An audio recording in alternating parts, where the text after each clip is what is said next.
Here are the peoples in this statue.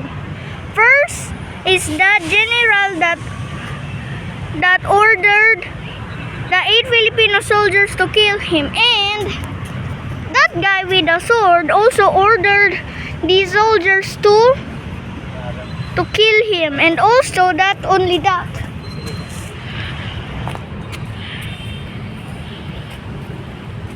You see that puppy? That's such a cute puppy.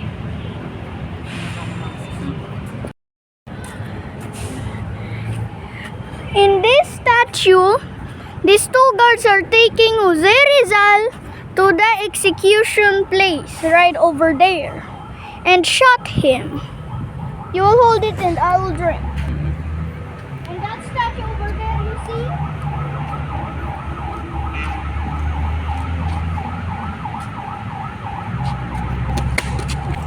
So, here, that guard is taking Jose Rizal to that position over there to be shot by the 8 Filipino soldiers.